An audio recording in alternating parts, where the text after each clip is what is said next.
I wanted to start this morning with a story about life, a story about love and family.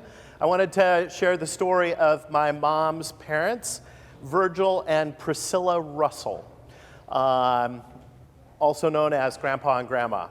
So I remember one of the last times I had a chance to see them before one of them had passed and then the other.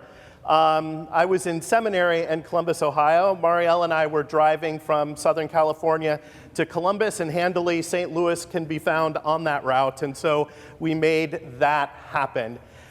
My grandmother, in her third of 5 pregnancies, had contracted polio, and was fortunate in that while she was no longer able to walk, she could stand, she could drive a car.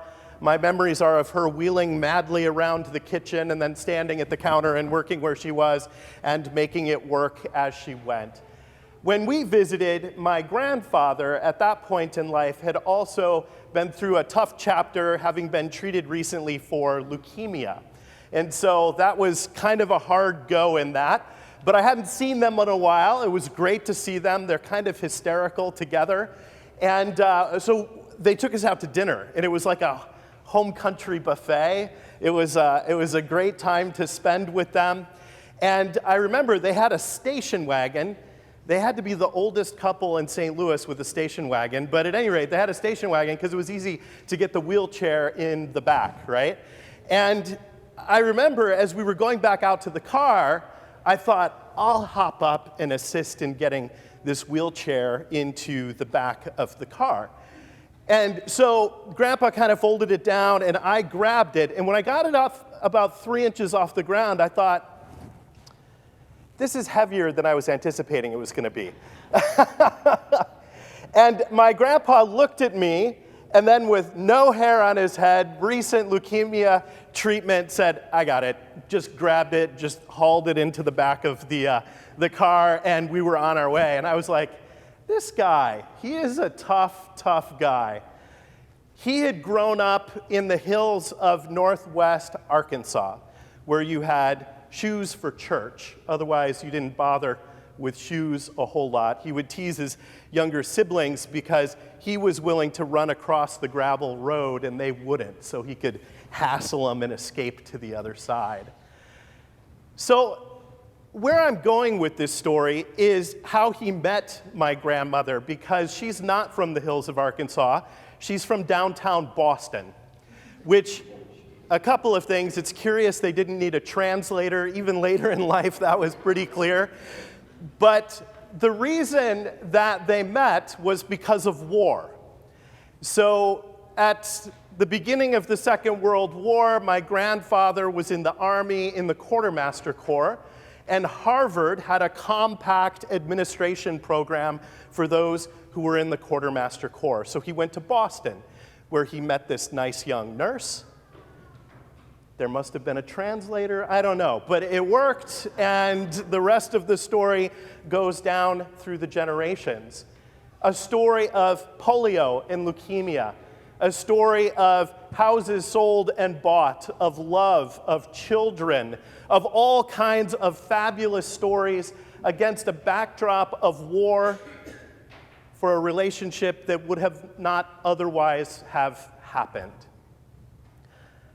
I think all of us have been a bit glued to the news over the last couple of months here as we watch the horror coming out of Ukraine.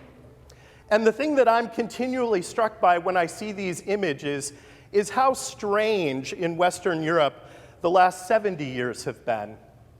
If we look at history, what we're seeing on television is actually kind of normal.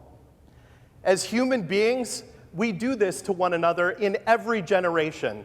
And somehow in every generation, often it is men, step up to do absolutely horrific things to one another and to those who are vulnerable.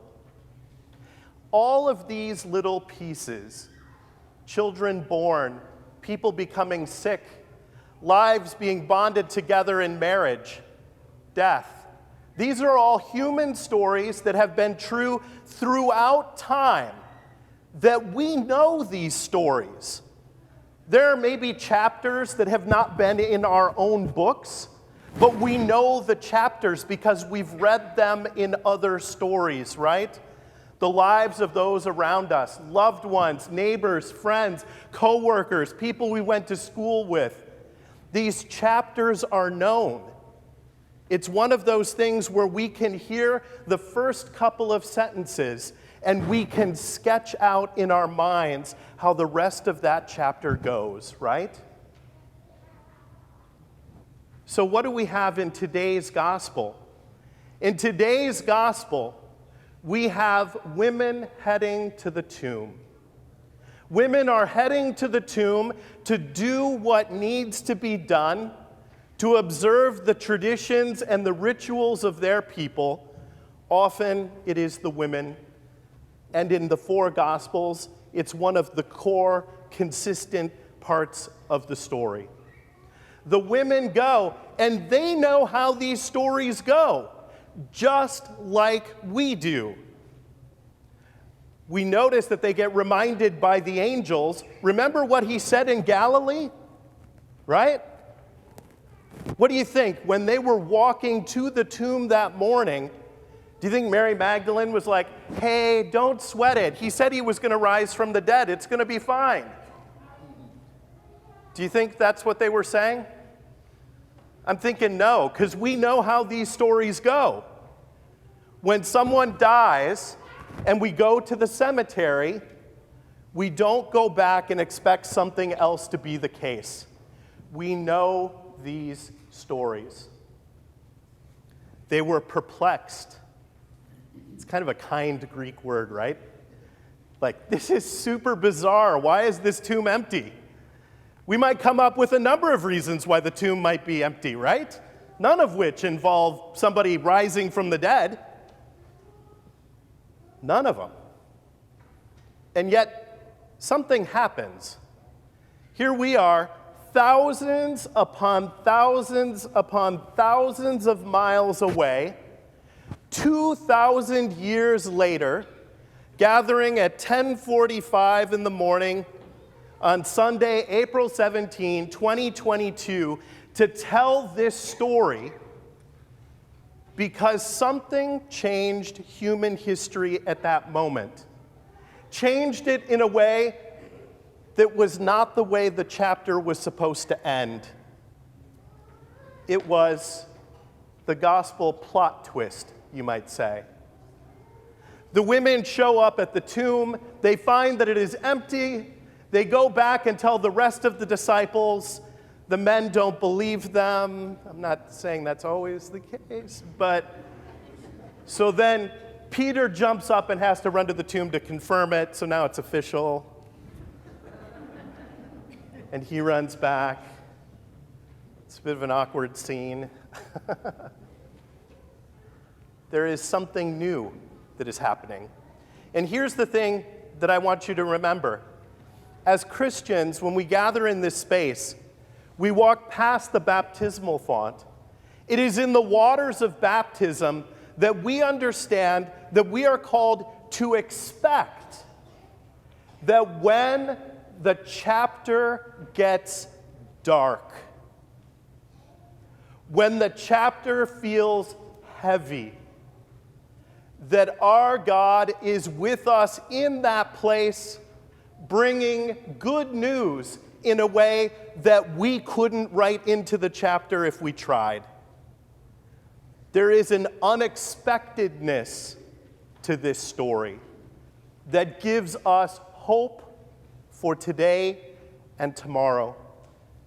As we hear so many tragic chapters in these days, there is a hope and a confidence in the gospel and in the resurrection of Jesus Christ.